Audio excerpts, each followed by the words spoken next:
for August 4th. I'll make a motion, or second, Sherms. Okay, motion from Sherman, second from Aaron. Any discussion on the agenda? Seeing none, roll call. Aaron? Aye. Marilyn? Aye. Sherman? Yes. Josh? Aye. Chris? Aye. Number 5, public hearing to hear comments for or against the proposed rezoning of properties located along Erie Street corridor and the corresponding amendment to the official document.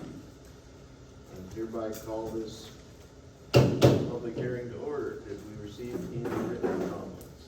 I did not receive any written comments. John?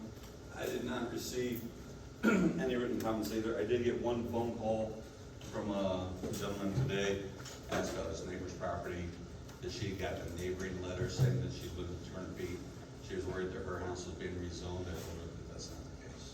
Okay. So I can satisfy. John, I reviewed the planning and zoning minutes, minutes from that meeting, and you said you had somebody at that time approach you with some questions.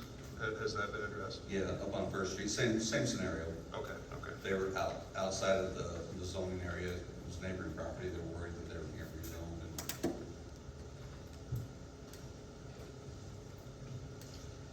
Anything else? Yeah, I got a few questions. So I just want to reiterate on a few things on this.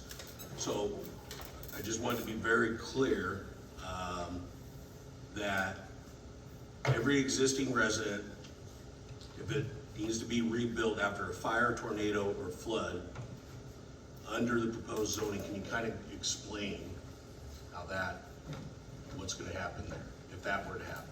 We had a disaster. typically, existing properties stay in the current use that they're being used as. Okay? So if you're in substantial damage, you rebuild under our zoning rules. If you've already made the transition, I'm sorry, can you speak into the microphone? if you already made that transition that you wanted to convert the property to a business, you tore down the business, created a business, and that would be the current use of it. Okay, so now if they had, would they have to build up on that? Like, isn't that the current flood zone area? If they're in that flood zone area, the floodplain? Some of the properties are in the floodplain. Okay, so if those properties are affected or there's a disaster, do those properties, there's already a current plan for that, right? They have to build up anyways, is that not correct? Yeah, that's already the current plan. And with none of that rezoning or changes. Without rezoning, And none of that changes, none of correct? that changes. And I that's also more, wanna, that's more based on DNR's requirements, correct? yeah, state Not anything. and federal requirements. Okay. I also want to reiterate, there's already residential properties that are zoned commercial along Erie and have been for years. Okay.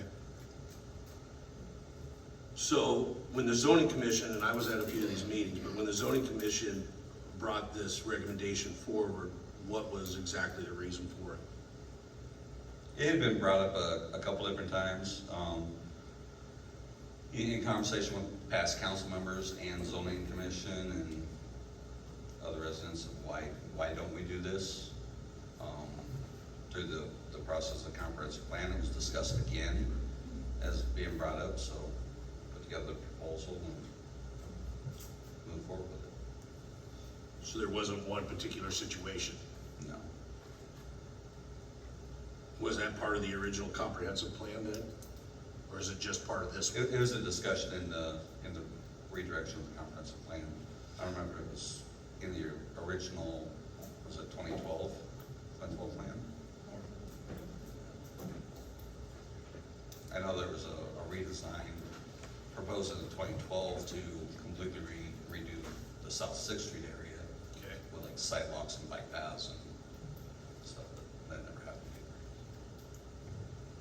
either. I don't have any other questions. So I have a question. So John, does this mean that any property on Erie Street can be commercial now, will be commercial? Not, Or, not all of them, as I said before, we left out the Browns Row area because that's a huge hill. okay, So that's still, it's either single family or I think it's duplex. but everything west of there Yeah, can be And a south. business and south. Okay, all right, thank you. Is there any public comments? Ma'am, I just have a couple questions. come on Could up. we, before we get onto that, do you have the ordinance with you? Could you read it for everybody in the room? The ordinance, Or the zoning proposal you're? I didn't bring a letter with me. There you go. Just so everybody in the room knows what we're discussing here. If you can read that, it'll help. Here's the other one that went out today, I think, or last week. So this looks like the. Hey, John, real quick, I do have one question before we get rolling. Property taxes, could you go over that too? If it impacts that? Property taxes are directed by the county. They set their tax rates, and it's largely based on the use of the property. So if you're still using your property as a residence, your taxes are as a residence. If you're wanting to convert your property to a business or tear down your property to create a business, then you'll be taxed as a business for the county. Okay, thank you. This looks like the letter that went out to the neighboring residents. Says, "Dear property owner, the Missouri Valley Planning and Zoning Commission is considering a proposal amendment to the official zoning map affecting properties located along the Erie Street corridor. At its June 8th, 2026 meeting, the commission agreed to initiate the public hearing process to consider whether certain properties within the corridor should be rezoned to C1 Central Business District." I apologize, this does have a parcel number on it, so this was sent out to a resident. "As part of the proposed rezoning area, your property has been identified for consideration to be rezoned from R2 residential to C1 central business. Because your property is included within the area proposed for zoning, you are receiving a letter to explain the proposal and to invite you to participate in the public hearing process. This letter is intended to supplement the legal notice required by the city ordinance and Iowa law by providing additional information regarding the proposal zoning map amendment. The purpose of the proposed rezoning is to evaluate whether a more consistent zoning pattern along the Erie Street corridor would better support the area's long-term development. The proposal is based on the Planning and Zoning Commission's review of the corridor and offer long-range planning efforts currently under consideration by the city. How the proposed rezoning map affects your property. If approved, the proposed rezoning would not require any immediate changes to your property. You may continue to occupy and maintain your home as a residence. The proposed rezoning does not require you to move, sell your property, convert it to a home business, or make improvements to your property. The primary effect of the proposed rezoning is for future land use. If you are a future owner, choose to redevelop the property, future construction or changes in use would be reviewed under the requirements of C1 Central Business District and other applicable city regulations. Residential development may continue within the C1 district when it complies with applicable residential development standards established in the city's zoning ordinance. The list of frequently asked questions about the proposal is included and enclosed as frequently asked questions.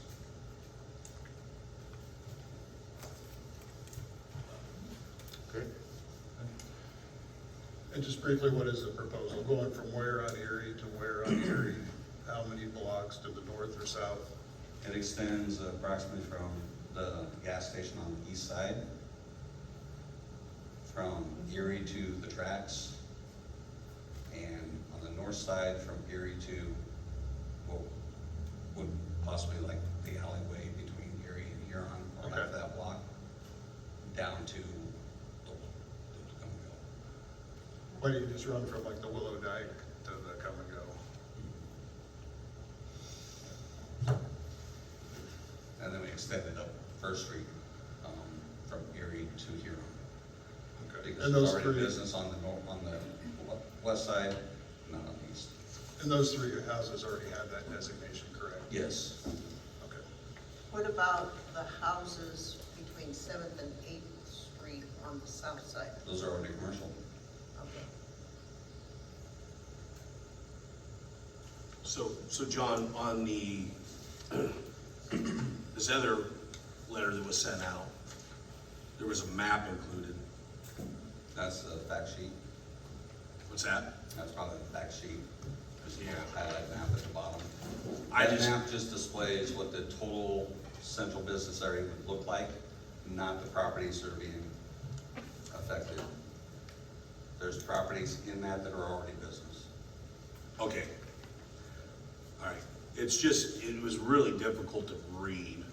Now, I don't have a good version here either, but I don't know if we have, she's got one right there. It's That was one of really, my questions.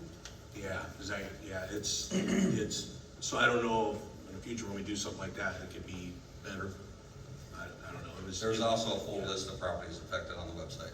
On the actual website, but in this letter, there's no, Everybody that was affected got a letter, so I didn't need to send them a list that their property was on the list. You sent out 58 total, is that correct? So we can reiterate that apparently in the last meeting, my elaboration was misstated. I stated that there were 58 properties, there are 54. I didn't have the numbers in front of me at the time, as I stated in the last meeting. Of that, 51 letters went out because some of those property owners own more than one parcel. I said there were approximately a total of 165 letters. There's a total of 170 that went out because another 109 went out to neighboring residents. 109, okay.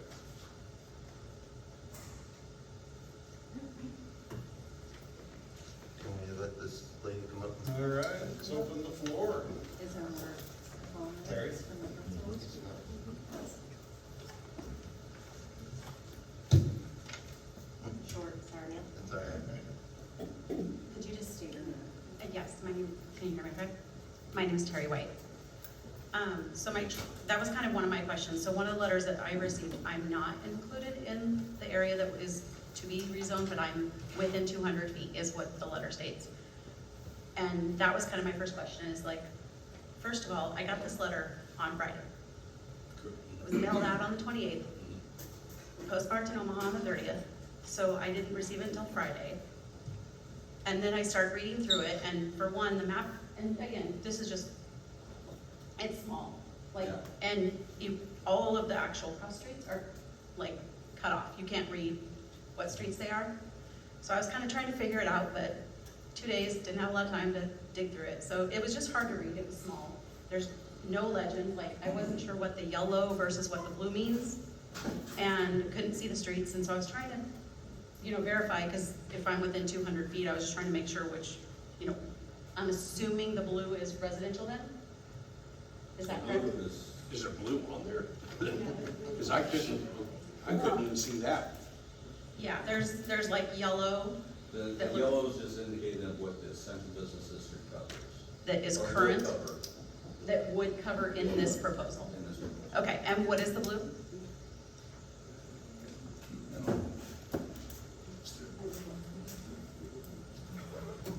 Parcel numbers, parcels, everything else, because it's not color coded. You guys might want to come up and speak so everybody can hear you. Sorry. So this map does not have a color coding overlay of what the current zoning is. So when you pull up the beacon map, it's going to outline all the little parcels. That's what the blue is. It's just an outline of each parcel, and then I highlighted the central business area in yellow. Okay, that's what I was saying, like, because here it says, where can I get more information? If I have questions regarding this proposed rezoning, please contact, and then there's nothing. The city. Okay, but I didn't know that, so I just feel, that's what I'm saying, like, there's just a lot of things that I, with 2 days' notice, like, I was trying to figure this out, I was gonna try to look it up, but there's nothing listed, so I was just confused. So This the will be blue, his second letter. There was a planning and zoning meeting prior to this. there was, yes, So this wasn't just 40 minutes. okay. Okay, well, but this one was, so I was just trying to figure out, like, if there was a, like, what the coding meant, was my main question.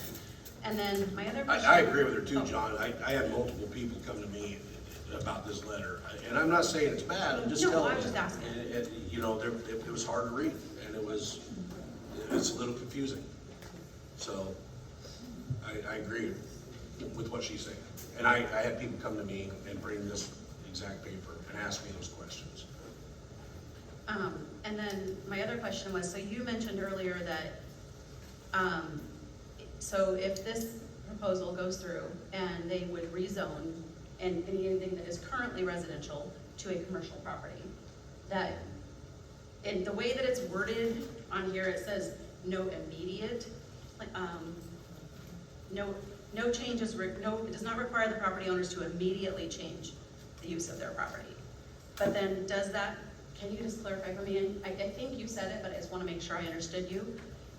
If I were to sell my house, and I don't think I'm part of this, but if I was a property owner that was, and I wanted to sell my house, and it's a residence now, but it gets rezoned, I don't have to sell it and say to a business. I can sell it and it can remain a residence, correct? Correct.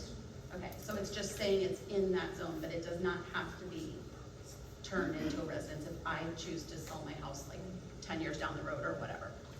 Okay, okay. And then as far as the, so is the information for like you said the city zoning ordinance, that's on, is that on the Missouri Valley City's website? Okay, all right. Because it doesn't say that on there either. It doesn't. No, I think maybe it was supposed to be and maybe just got left off, I'm not sure. Okay. Because it just says, please contact, and then it wasn't there, so I just wasn't sure. And then, so as far as being within 200 feet, so can you just, is this 9th Street, That would be 8th Street. that's 8th Street? Yeah. And is the red line 9th Street then? No, that's just again, on the mapping, that's a block Okay, or a section. okay. So this is 8th, 9th would be over here. 9th is over here, okay. Okay, all right. See, I was trying to go off of Harrison Street and count. But as you can see, they're just kind of cut off. So I wasn't sure, and it was just a little, I'm old, Sure. my eyes are bad. So, You okay, have that. those were my main questions, so thank you, appreciate it. Thank you. Thanks, John. Thanks, Jerry. Anyone Jerry. else? What, battery? Battery's dead. You did? My battery's dead. Sweet powder. Sure, just flash it.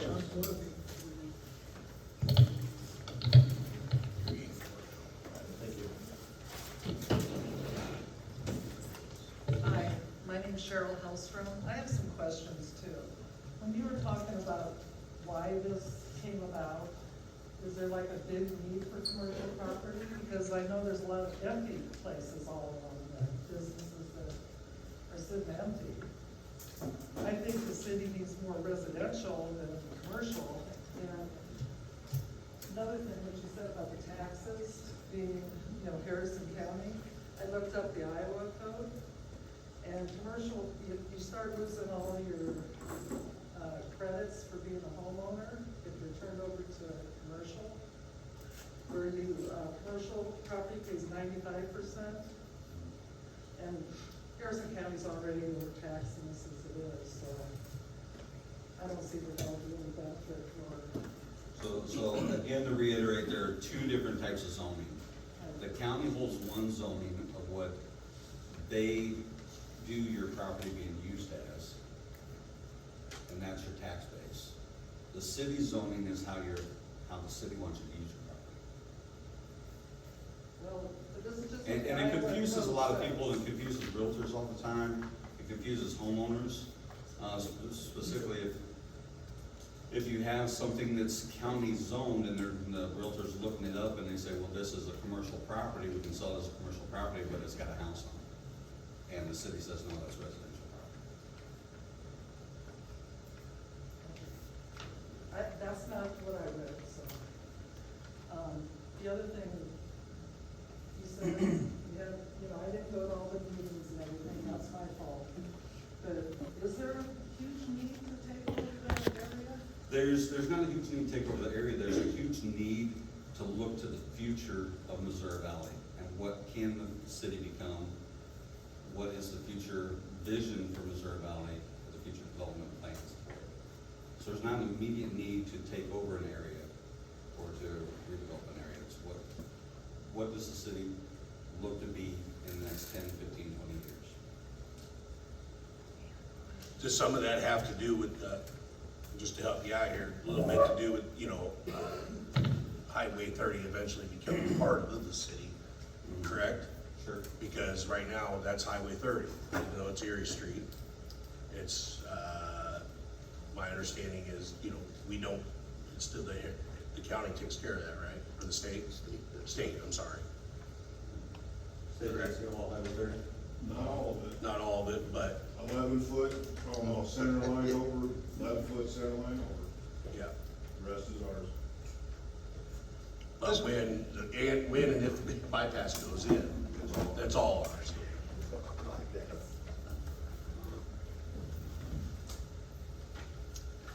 Anyone else? This basically just falls all under the umbrella of urban planning, so we're just looking at future potential land use. If a home's residential, it may always be residential. That will depend on the next buyer and what they want to do with the property. And our property It hasn't zoning been, allows, so it's either or. You can do either or. Yeah, you can sell your house to somebody and they can live in it. They're not gonna be forced into a commercial situation. That's the point he's trying to make. It our really gives property you, zoning has what I refer to as a cascading. So essential business zoning, if any one of these buildings out here today were tore down and somebody wanted to build a house, our zoning allows that with variances. So essential business zone allows multifamily housing. Multifamily housing allows duplex housing. Duplex housing allows single-family residences.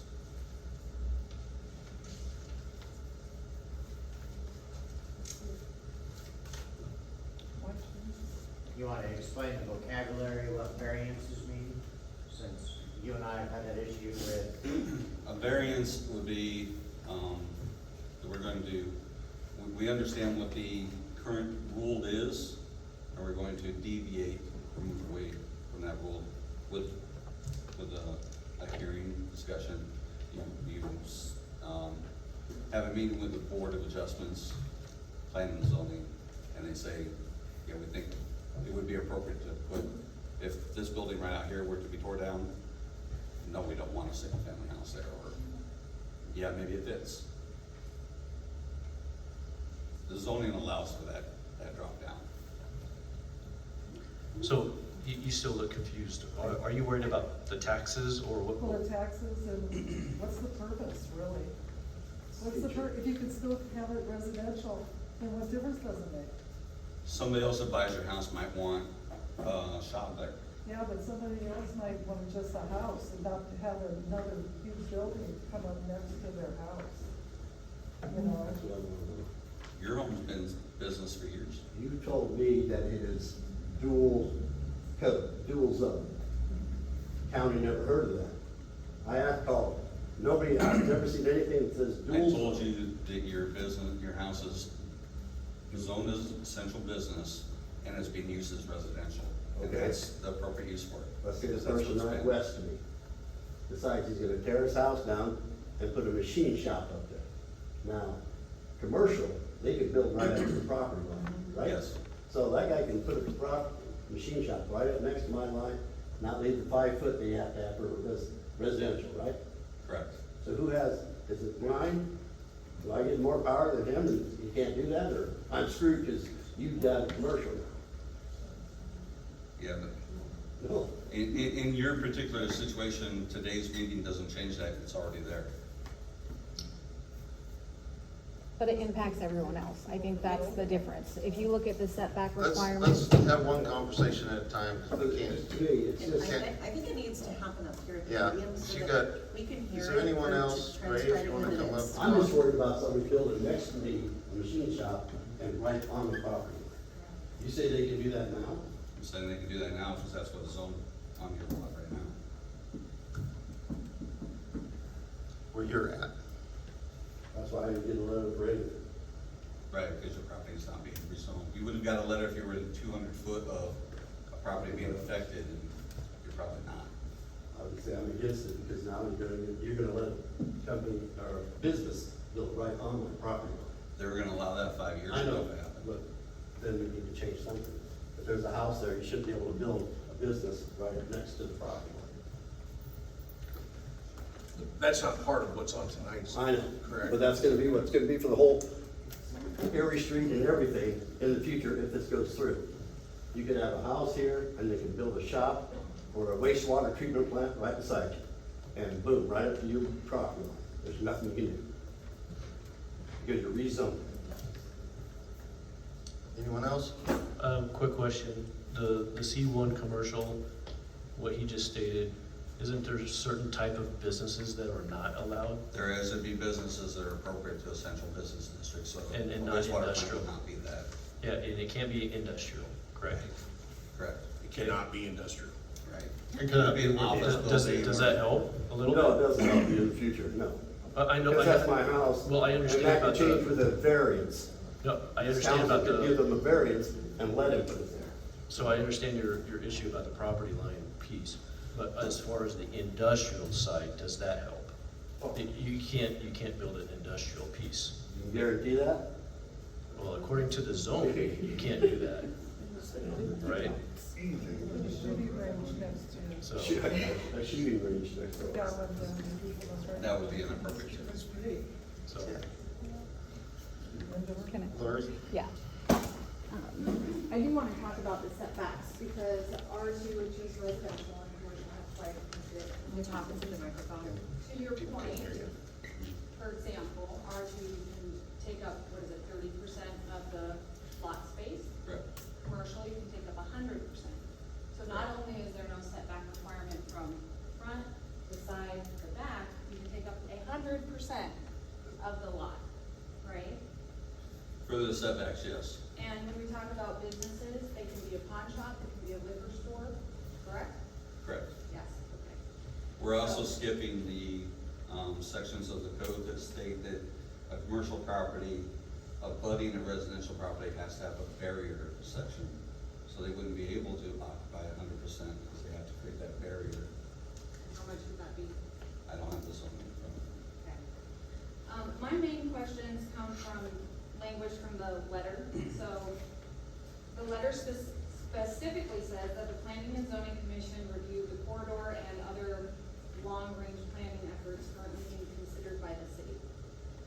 So can you explain what the scope of the review was, what the findings were that came out of that review, what recommendations were made, what the long-term development plan is for the city? I don't have all that documentation in front of me. The gist of it was the Erie Street corridor comprehensive plan. And is that a city plan, or, because it doesn't sound like the Yes, city. comprehensive plan is a city plan. The city hired SWPCO to help create the comprehensive plan. We had start with a 27-person committee that was part of that. They dropped off over time.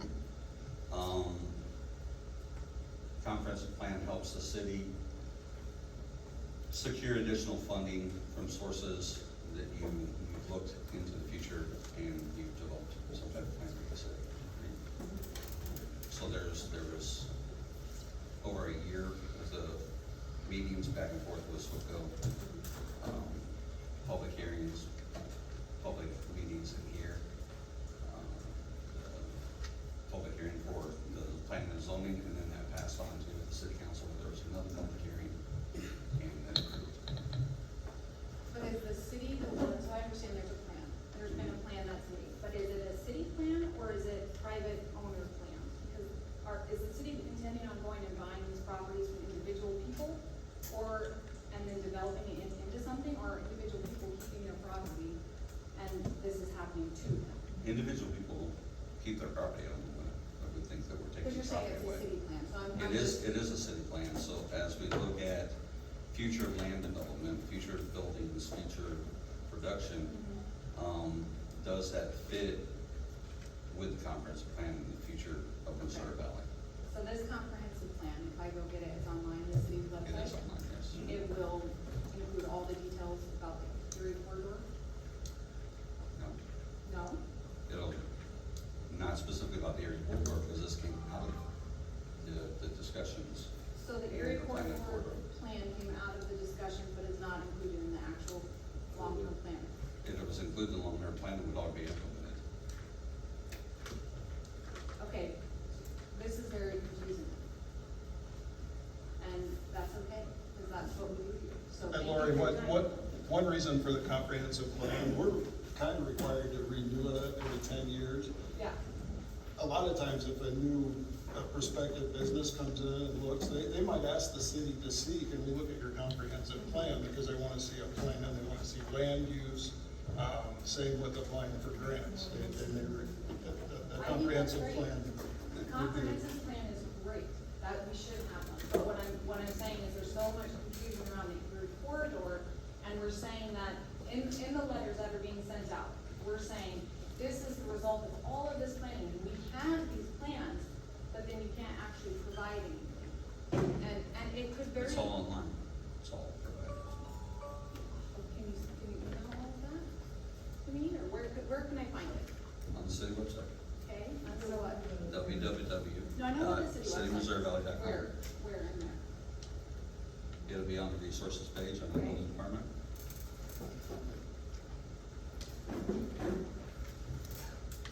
And it's gonna be an Erie plan, Erie corridor. The Erie map, the list of properties. Oh, yes, John, that's And the not. fact sheet is at the bottom of the That's agenda not page. that's not a plan. Okay, that's not a plan. That was a list of homes impacted. That was the letter you sent out and a map. That is not what you are implying. There is not a drafted plan that says we're going to do A, B, C, D, E. Why?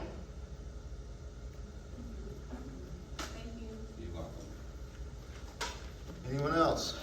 So John, I had another question yet, on this, on the zone part. There's another caveat, I believe it's in there, it's also talking about, is it in this part of the ordinance, does it say anything about storage, buildings being used for storage? You're talking warehousing. The warehousing, correct. Erie Street, that's part of our zoning. Is that part of this tonight, right? Or is that just part of the It's already built comprehensive? into our zoning. What's that? It's already built into our zoning, what the central business district is intended for, what its uses Right. are. But there's some that have gotten away from that, correct? Yes. So Well, we there have were some that were acceptable prior to the new zoning ordinances, right? Correct, that's what I'm asking, so wasn't there wording in this as well to change that so that couldn't happen? I thought there was not. Not in a letter that just says your property is gonna switch from this. No, I know it's to not in this. that letter, I'm just talking about when we, if we decide to approve that, it'll be part of it. You've already approved the zoning ordinances that cover that. This one's not part of it, is what I'm asking. Okay. My name's Chris Cleaver, and I just have heard a lot of opposition so far, but I wanted to be on record as being for this. I came to the last meeting to let you all know that I'm very interested in buying 806 East Erie when it becomes available, and I would not be interested in that property if it were to stay duplex only. That was a sixplex for a long time, but because of the current zoning, it's only allowed to be a duplex. It doesn't make sense to me not to make a property that big into more than a duplex. So I'm very much in favor of rezoning. Thank you. Thanks, Chris. Anybody else? So, hang on one second, Jonah. Yes. That property that Chris was talking about, I think this is getting rezoned, so we are allowed to make that into a sixplex from our previous meeting, correct? If you rezone the Erie Street corridor, if you don't rezone the Erie Street corridor, all properties are unaffected. That won't have to be addressed individually. Okay, thank you. Blackford. My question is, you said you have a 10-year plan supposedly for Missouri Valley. What is the plan 10 years from now on Erie Street? Do you have any inkling? I don't have the document in front of me, sir. Why not? It's a comprehensive plan that's outlined on the city website. Is it on the website? The comprehensive plan is, yeah. Okay. You don't know off the top of your head what the plan is? I don't know all the details off the top of my head what the plan is. What is the purpose of rezoning? Is it just to get more revenue from residential to commercial? A future view of the Missouri Valley. Okay, you don't have any plan on top of your head What would you like that plan to be? There's no plan to take anybody's property, or it's not a plan to arbitrarily raise taxes or take money out of people's pockets.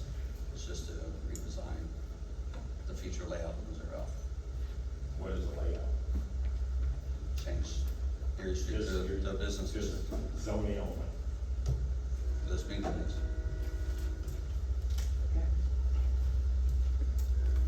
Anyone else? Being nothing, I'll close this hearing. Number 6, public comment. I want to remind everybody that this is your chance to address the council. There'll be no audience input the rest of the way, so if you've got something to say, come up here now, just like Brandon does.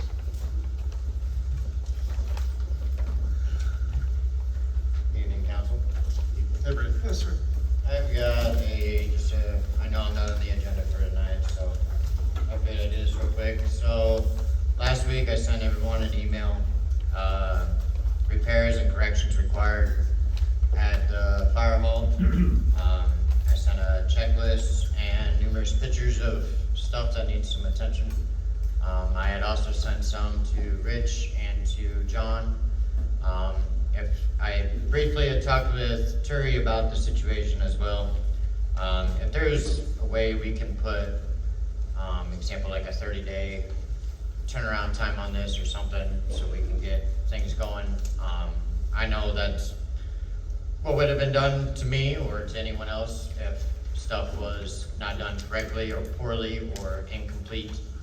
We're going on 2.5 years now. I'd like to get this fire department together and correctly. Otherwise, if they don't get it together in 30 days, then I would say forfeit the final amount of money that is owed to them, and we will get other people in to get the stuff fixed and addressed. I also ask if city officials, code enforcement, council, the mayor, if you guys can do a walk around, look at it, make sure I'm not overlooking something, or make sure I'm not being too nitpicky. The pictures I had given to everybody via email and in person, I didn't think was too nitpicky. It's a $2 million building.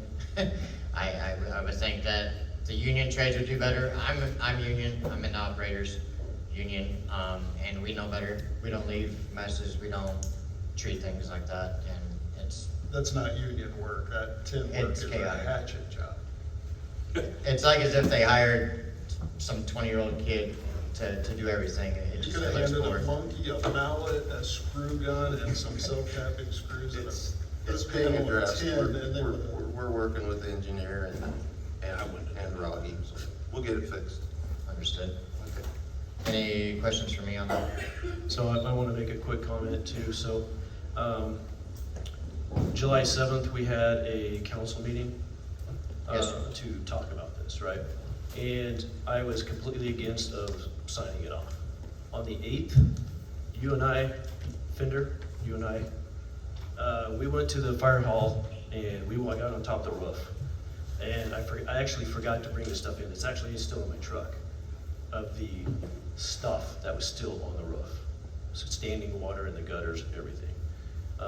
And so I did bring that in. I did show it to City Hall, to Turi and Roger. I let them see what I brought in. And again, I think we're about an hour and a half in, and I was like, okay, I'm done, because there was so much that still needs to be done, and stuff that's falling apart, and things that are incomplete. So I just wanted to let the city, our citizens know that this building is still incomplete as far as the standards that I was in when I was in construction back in the day. This is unprofessional, very unprofessional. So I wanted to thank you for helping me out too up there, so. Right, yep, I'm just asking for some more sternness out of city officials, being that the city doesn't have to do a permit, doesn't have to do a walkthrough, all the things, inspections and such, but if there's a way we can get you guys integrated, because otherwise I'll be back on that roof in a year from now fixing things, leaks and such, or the gutters being plugged, or the new business next door be complaining because stuff washed out of the gutter and now we got nails and screws in the alleyway. Stuff like that. We're also trying to get the fire hall together and cleaned up so we can get our open house going. I'd rather it not take 3 years to get completed, because I know that the community is very interested in how it has turned out, so. Other than that, if you guys need anything from me, I left my number and my email on said document. If you need anything else from me, call me anytime. Okay, thank you. Thank you. Thanks, Fender. Just to be clear on that, did we sign that letter of completion just to satisfy we had to satisfy the grant, the USDA grant? Get that. But we still have everything. Okay. Anyone else? I know, it's so funny. I'm sorry, guys. No. Chris was walking up. That's all right. So do you want to Yeah, you got here first. Okay. I just have a couple of questions about the recent city pool, the pool closures that have been going on. There've been a lot of complaints from families who purchased passes. And over the summer, there was a lot of closures, and the issue that was shared was that they were short-staffed. At the time, the pool manager was Lisa Dozier. There were allegations that were brought to me. This individual wanted to remain anonymous, but I've actually seen the text messages between Lisa, who's the pool manager, and she was encouraging the teenage lifeguards to strike, as in not to come to work at the pool. And I would like to know if that was something the city was made aware of. Yes? Yeah? And then if that was one of the reasons why there was so many closures, was because of the teenagers striking? No? No. Okay. So I guess my concern was if that was a reason, that I believe that families who were paying for these passes should be reimbursed. And I'm not one of them, just to be clear. This does not benefit me in any way, besides the fact that if a grown manager was trying to influence teenagers to strike, then perhaps the families who did pay for the passes should be reimbursed. I would also like to know what the city did when they found out about this. She has made a claim that she resigned.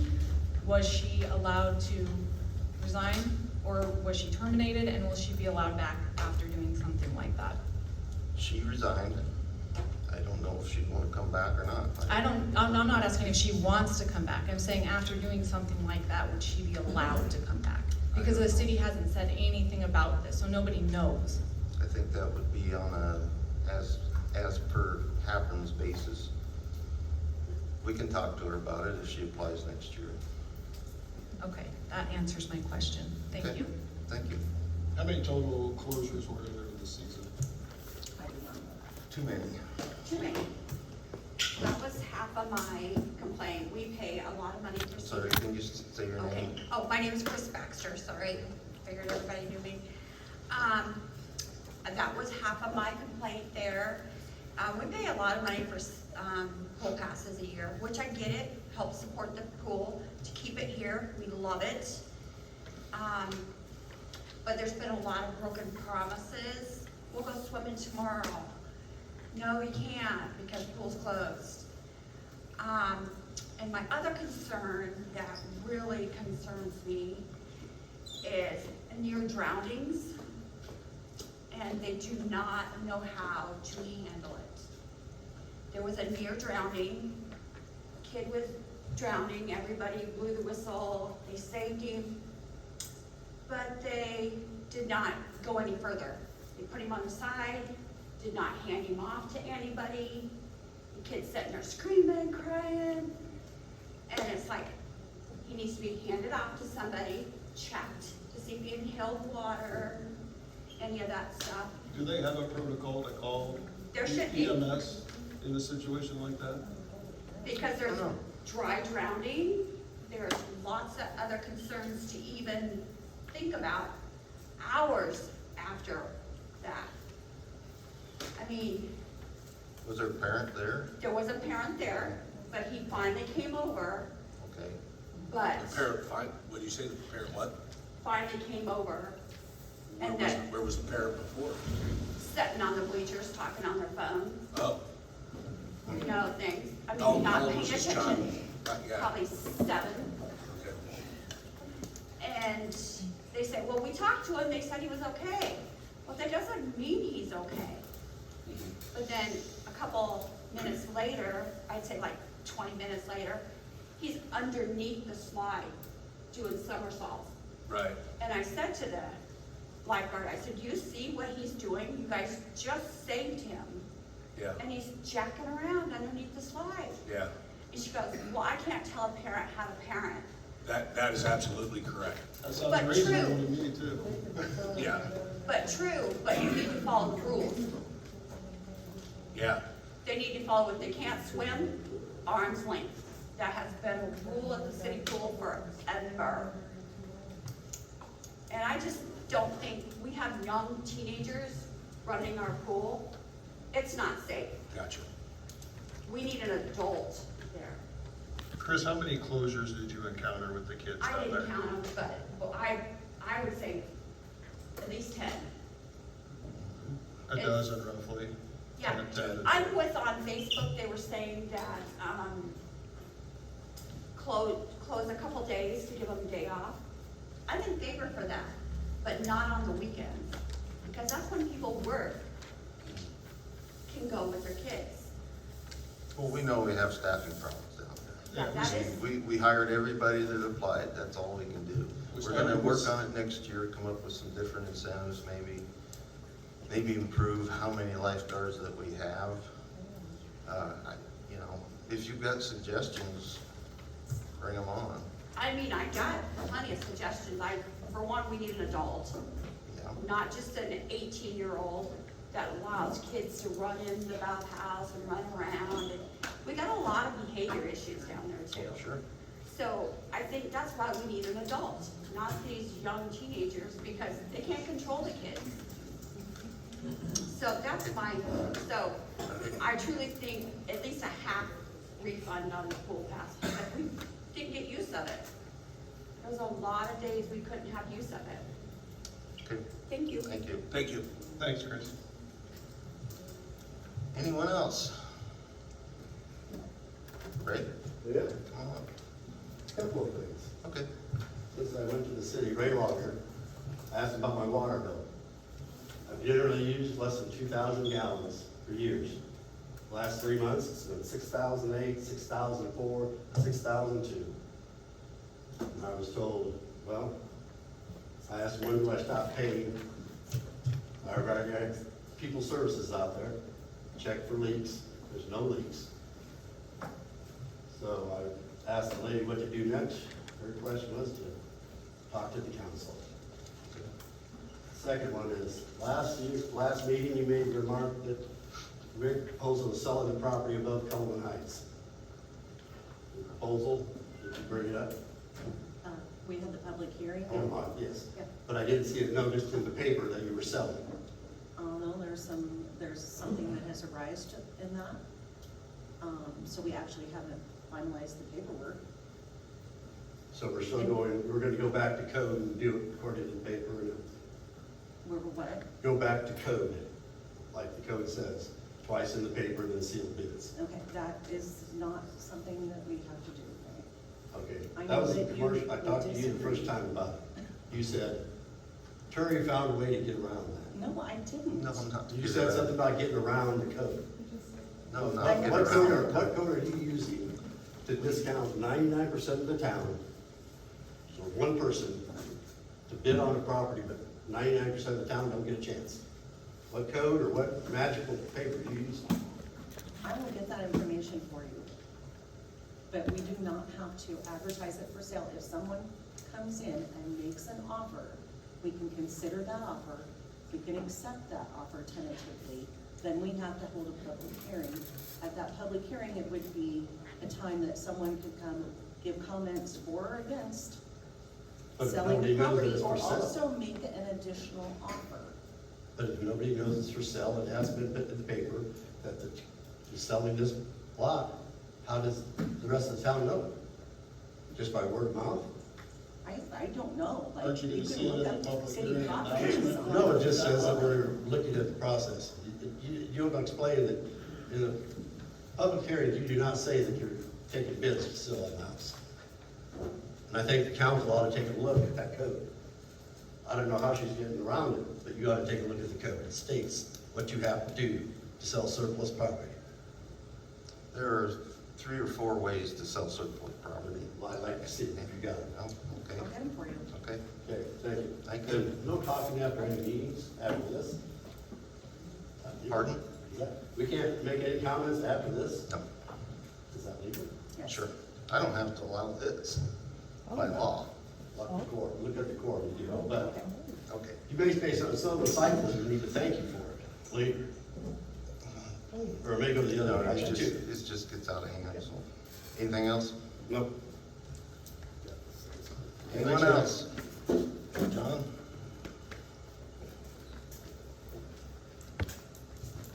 In relation to the last comments, I think there may be some confusion about the double posting. That is a requirement like for sheriff's sales, tax sales. Okay. I showed you the code, John. Didn't say it. Anybody else? So, Okay, number 7, approved consent agenda. We're just on it today. I need a motion to approve the consent agenda. I'll second. Motion from Sherm, a second from Aaron. Any comment on that? I just have one comment. Are we in a contract with Presto X? Yeah, well, I don't know if we're in a contract. I think we could change it. We could change it. I have an idea. I'll come and see you. Anybody else? I'll just reiterate that I talked with Terry about that census went up in cost, I guess, and we don't really have any other options than that. Correct, Terry? I don't believe so, because that is specific to, I don't know if there's other companies that cover that handheld that we have, Okay. which, by the way, is pretty much obsolete and can't be fixed. Of course it is. Anything else? Roll call, Aaron? Aye. Marilyn? Aye. Sherm? Yep. Russ? Yes. Chris? I wasn't there, so I'm gonna sustain from voting. Wasn't there for what? Last meeting. That's what this is approving, right? Approving the consent agenda. This is consent agenda. Aye. Okay. Number 8, chamber update. Jeannie?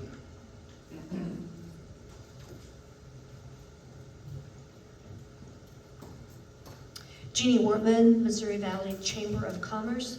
The Chamber organized the Harrison County Fair Parade that was held on July the 25th. The traveling trophy for the best themed float went to the CHI Health Missouri Valley entry. Overall crowd attendance was very good, as were the number of entries in the parade. Thank you to our local police department and public works departments for putting up the no parking signs along the route, for street sweeping, the streets look nice and clean, and for the traffic control that keeps everyone safe during that parade time. Music in the Park continues this week with our local talent of Rainey McGill. So the rest of the Thursday nights in August will finish up this season's free live entertainment for our community members. and those all start at 7 o'clock down in the park. The new restaurant, Chill Mezcal, received a warm welcome from the large group that attended the ribbon cutting ceremony on Friday, July the 31st. I was really glad to see a lot of you there, so thank you for coming. And I've heard very positive feedback from many who have eaten there already. So I think if I count back, I've been there 5 times. So it's very good. So please pass the word around when people ask. 2 more new businesses will be opening soon. This Friday, a consignment store will open at 403 East Erie Street. You'll find clothing, housewares, furniture, books, etc. at very reasonable prices. The name of that business is Can't Pass It Up. Their hours will be Wednesday through Sunday, 11 until 7 p.m. And I think they're keeping Tuesdays open for their consignees to come in and bring their items in for sale. Where's this at? 403 East Erie, so it's where Outlaws and Wildflowers was at, right alongside where Rise and Grind Coffee was at. Right next to the Rialto. Yep, next to the Rialto. Thank you. And then a children's clothing consignment store will be opening at 322 East Erie Street, and it's called Little Ruse Thrift. I've not been able to talk with that business owner yet, so more information on that will be coming, as well as ribbon cutting ceremony timeframes. The Chamber will host our Global Golf Tournament on Friday, August the 14th, and we have a couple of open slots yet. So if you're interested in having a team, let me know and I'll get you all signed up. On August the 15th, the Mo Valley Rally Group will be headed to Magnolia for the Old Settlers Parade and to Little Sioux for their parade on August the 22nd to promote the event in September. Bingo will be held here at the Rand Center on August the 12th from 2 to 4, and that's free playing for anyone that wants to come. And then if you're interested in attending Crime Stoppers, that will be held at the Logan Community Center this Thursday, August the 6th, at 7 o'clock.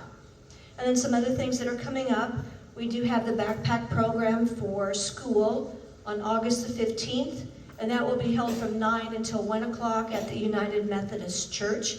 And I think there's some locations in town that are collecting. Some of the banks and the Eagles are collecting for that program also.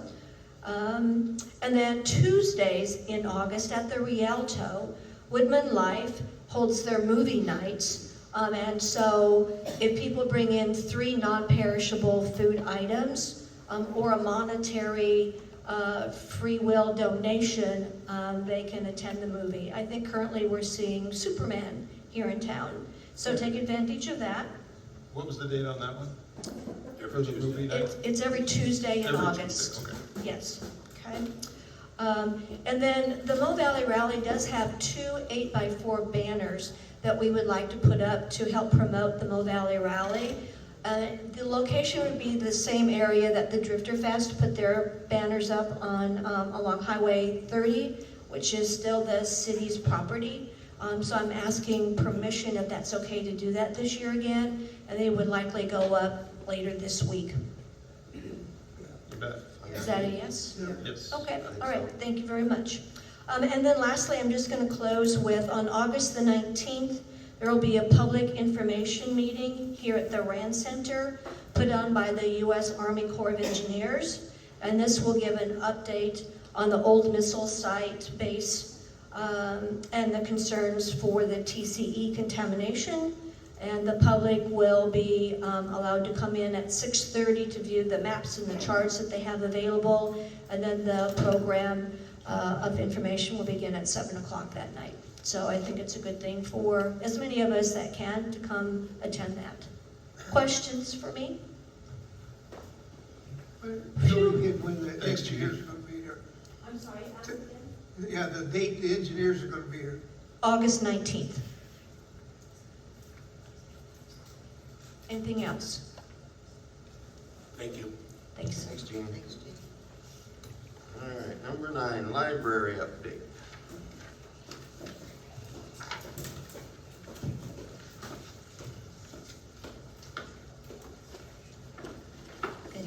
Council, Don Hello. Meadows, Missouri Valley Library. We've had a very busy month of July. We had 2,216 people through our door and circulated 1,721 books and added 17 new patrons. We also had 520 ebook checkouts, as well as 18 programs, and our rooms got used 22 times. So we're just rolling like right along. We were really excited to be a part of the parade this year. I don't know if it's the very first time that the library has done that, but it is the first time since I have been there.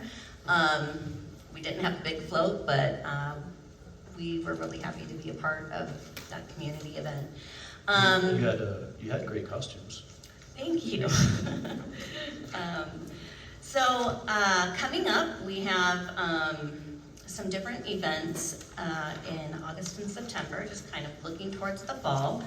One of them is a book folding class, which is learning how to fold a book to have a design on it. And that's going to be Thursday, August 13th. We'll be at the park again for the Gathering Market on Saturday, August 15th. And then we're also doing a jewelry making class on Thursday, August 20th. And then in September, we have several new programs that are going to be kind of reoccurring, either every week or every month. Those are Sing, Play, and Bop Baby Story Time. That is a new thing that we're adding. That's going to be on Fridays at 11 o'clock. An Imagineers After School Club, which is going to be on Early Out Wednesdays at 1:30. We're bringing back the Chess Club, which will be the first Monday of the month at 4 o'clock. And Saturday Studio, which will be the first Saturday of every month at 11. That is our art club that was on Tuesdays. It's now going to be a little different format. It's going to be on that first Saturday. And then instead of just being for children, it's going to be open for all ages to come and do an art project. And then a Fireside Cafe is kind of just a board game cafe that is just going to be in our fireside room on Saturdays. We're just kind of opening up the space so that people can play board games and gather, read books, and just be together as a community. And then we are going to be starting a Girls' Night Out program, which is going to be the fourth Thursday of the month. And that is geared towards young mothers who just kind of need a little bit of a break, and we're going to be doing some different activities. And then we also are going to be involved in the Harrison County Library Crawl. This is a brand new thing that the libraries in Harrison County are doing, where we're encouraging everyone to visit all of the libraries in Harrison County in the month of September. And then we're going to be giving you a passport to stamp, and then if you go to different ones, you'll be invited to be in a drawing for a prize. So that's kind of a fun thing to be a part of as well. We're also having 2 different authors come in the month of September. A local author, a children's author, Lorna Stallman, will be a guest reader for Storytime on Wednesday, September 2nd at 11 o'clock.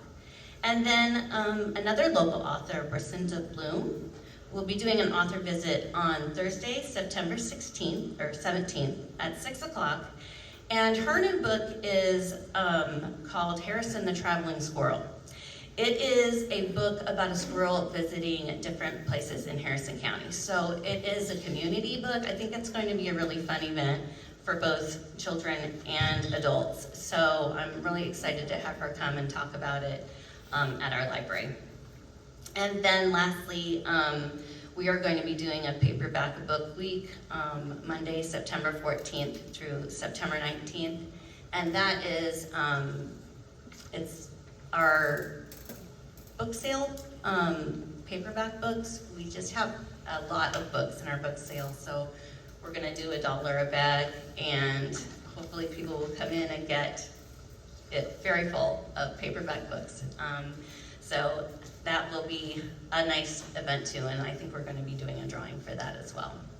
And I think that's all I have. Do you have any questions for me? We've been busy. Yes. Thanks, Yes, Don. we are. Thank you. Thanks, Don. Thank you. All right, number 10, building official update. Come on back up, John. I don't really have anything else specific for you guys. Berry Street deal is the biggest thing for tonight, unless you guys have any specific questions for me. I had a question about the 806 East Erie. When is the timeline to get that posted to the public?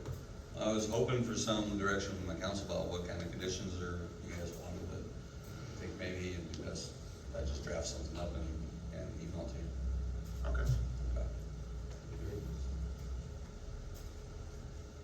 Anybody else got anything for John? That's off the hook. Thank you. Number 11, Public Works update. Hello. I'm gonna address some of the water issues we've been having here in the last couple weeks.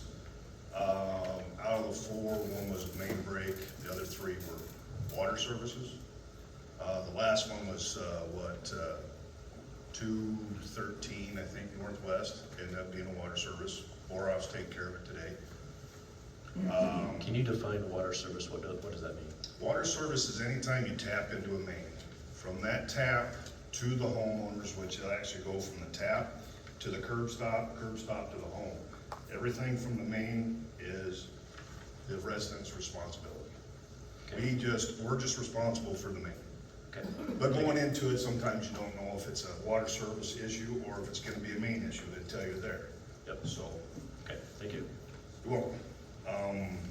The one prior to that was on 7th and Erie. I brought in the state for traffic control. I brought in Southwest Iowa leak detectors.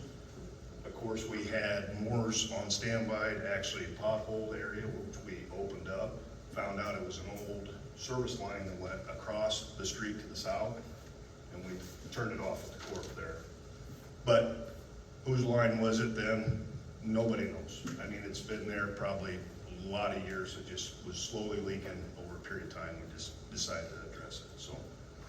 The one prior to that would be the one down at Park Street, I believe, right across from the dog park.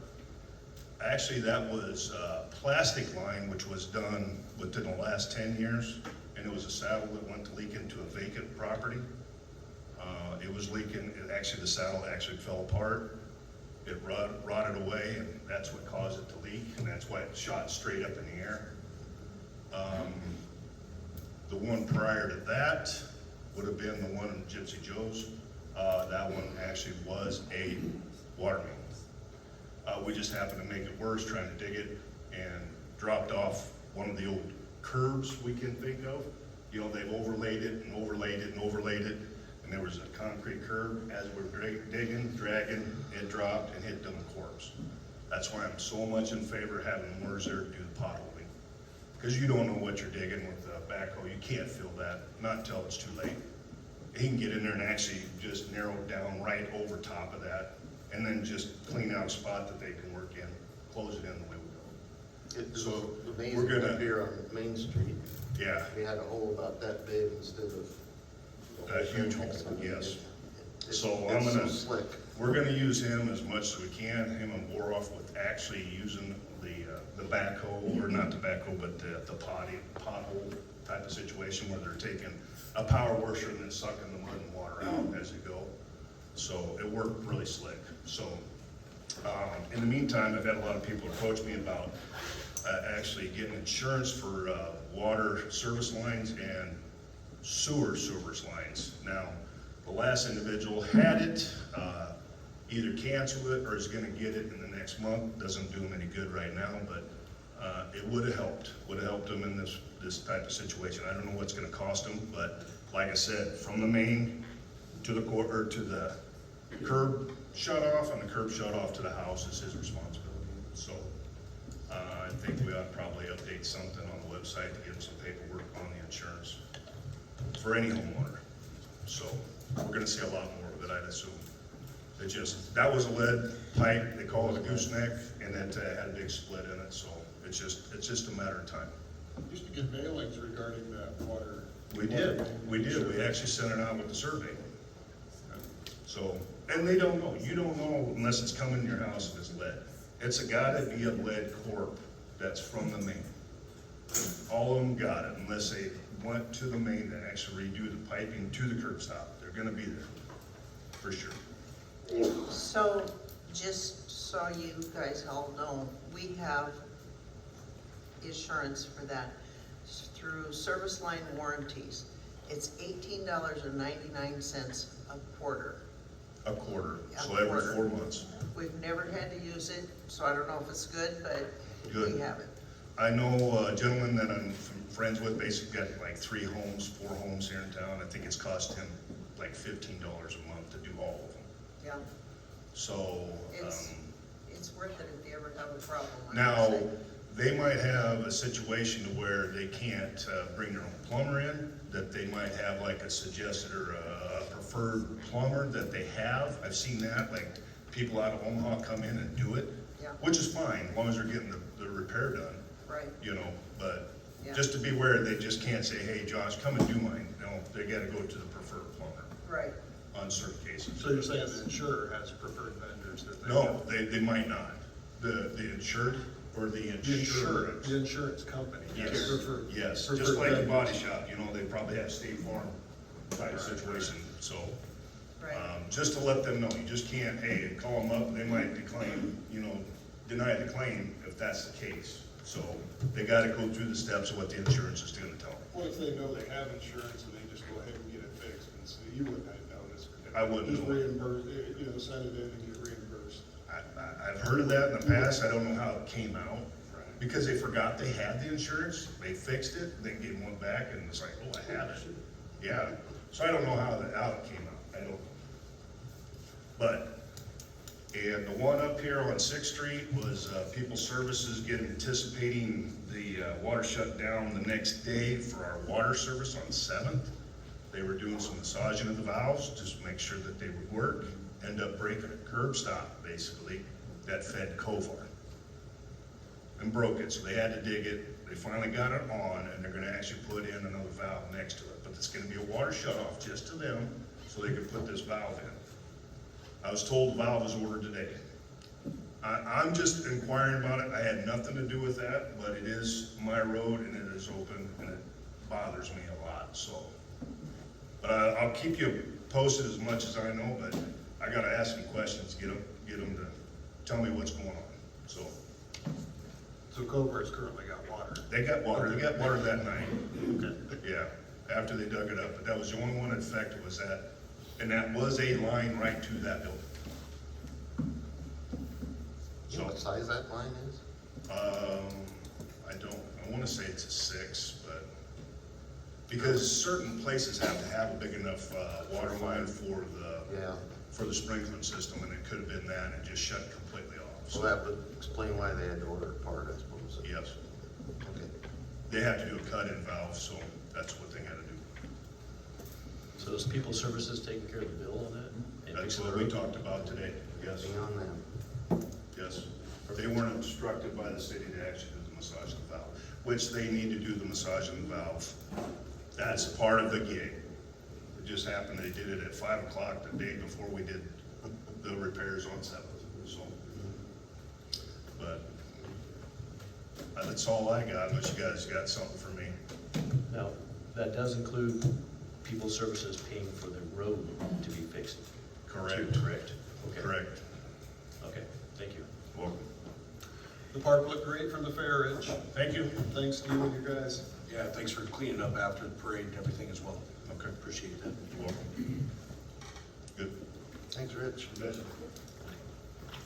Number 12, consideration and possible action on quote for compressor annual service with new purification filter, oil change, and air samples from MES in the amount of $1,265.05.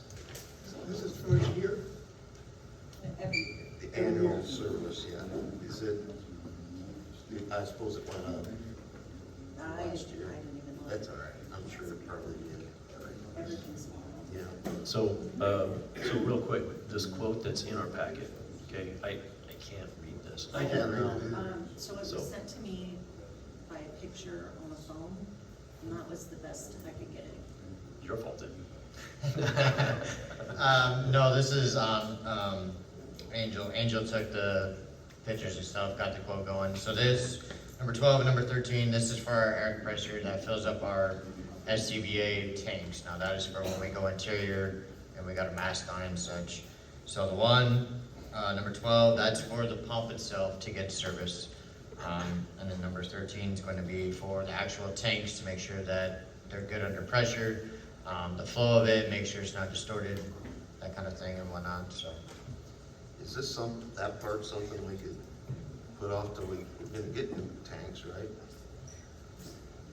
Or is that too far down the road? So this is just when our annual is, so that's just in case we don't get our new packs. But you're correct, if we do get our new packs, then we'll have to get a whole nother machine too. That's the yearly charge. Yes, this is for our yearly. But then also, once we get our new ones, if we don't utilize this old one, and we go to send it down the road or resell it, or if we have to accommodate for both, then we're still gonna need this annual done. I see. And I think wasn't that only for like 6 packs on that, grant money? That's a lot of money for only 6. I think it was only like 6 or 12. Is that something the like that. Iowa West Foundation grant? Yeah, that 50 and then a $4,000 No, that was grant. Yeah, it seemed like it was a $4,000 amount. Right, But we got one from Yeah, we got Jack two. Lewis, the big one. right. So example, we've got like 24 tanks, so this new stuff is only gonna replace probably 75% of what we have. So regardless, we're still gonna have to either utilize our old stuff or kick it down the road and then completely update all of our stuff. I'm not big on kicking it down the road, so. Okay. Did we budget for this? I don't know, actually. I'm not sure if Angel did or not, I believe it's in our annual budget with the money we spend. I think so. I know there's a budget going for testing.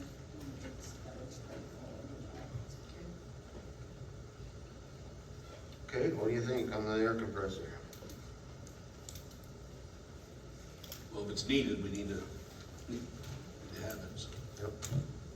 I'll make a motion. I Do we need move a we accept motion? it. I think it's something we need to keep, or have available all the time. Oh, absolutely. Motion from Cheryl? Second. Second from Aaron. Any further discussion? Aaron? Aye. Marilyn? Aye. Sherm? Yes. Russ? Yes. Chris? Aye. Okay, 13, consideration of possible action on quotes for SCBA air packs, flow testing from MES in the amount of $1,237.20, which we were just talking about. I'll make a motion. Motion from Aaron, Second. second from Russ. Any further discussion? Roll call, Aaron. Aye. Marilyn. Aye. Sherm. Yep. Russ. Aye. Chris. Aye. Motion passes. Thank you. Thanks, Vendor. Thank you, Brandon. Number 14, mayor council comments. I don't really have anything other than, I think everybody that lives in town and has water knows we're having problems with our water billing. And I know we keep saying be patient, but please be patient. We'll get this figured out one way or another. I just ask everybody, just be patient. We'll get it figured out. That's all I got. Aaron? I just wanted to bring up the RAN center here. Did we ever decide on what we're gonna do as far as hiring a cleaning crew or who's gonna clean this facility? We've got our guys come in every day, right? Pretty much every day. If they got something going on in here, we know about, they'll be in, but it's not like they're gonna be in here doing the floors every day. Okay. You know, it's, It's not on a check daily or weekly checklist, no, it's just yeah. when they have time. And somebody usually says something, there's something going on, and we'll come down and we'll take care of it, so. Okay. And Jeannie, you're here all the time. Are you reaching out to Terry if there's any issues? Yeah, if there's any issues, Okay, good. That's all I got. Marilyn? I'm still waiting for the June claims list. We're in violation of Iowa code right now because we haven't approved it. Why are we in violation? Iowa code says you have to, your council has to approve it. We haven't seen one for June, Oh, yeah. and also a revenue report. Okay? Can I comment on that real quick? When's your turn? Can you wait or? Well, it's with Maryland. Oh, okay, go ahead. So, I believe it's the software still on the utilities, why that hasn't been shown.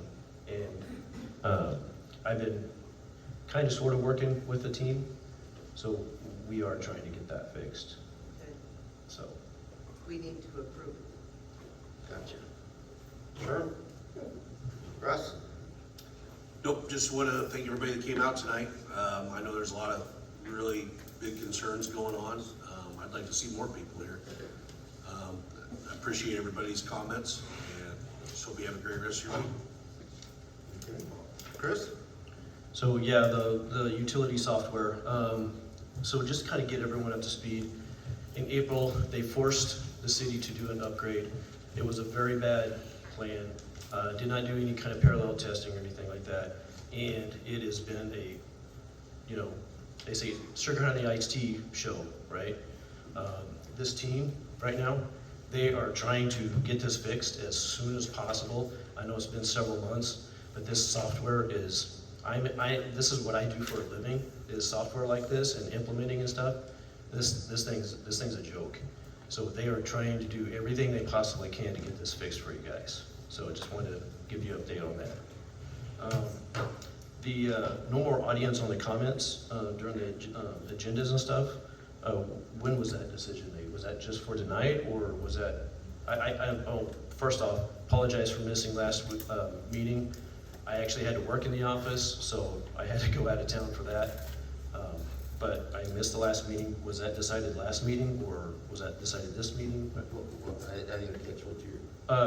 No more audience participation. Oh, last meeting. Last meeting.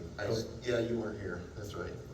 Okay, so if that's the case, then can we, with our packets, can we add the packets with the agenda online so that the people can read what we're going through beforehand, since there's not any participation, so they can't ask questions while we're discussing it? Sure. Agenda's available. Yeah. Not the agenda, The packet. the packet, Oh, okay. All right. okay? It's public information, I can put it online. Okay, perfect. Yeah, and then, the meeting I was at, I had a whole agenda of, public safety, and just to let citizens know, I am doing my due diligence on the back end to, get stuff written up, researching, utilizing my resources, so that, we can start implementing some of this stuff as well. So, and I've been working with the fire department, with Fender. Thank you again, Fender, for helping me out and stuff, and doing this whole research and pictures and all that for me, or for us, that list. Appreciate that. So, that's all I got. Thanks. Okay. City administrator comments?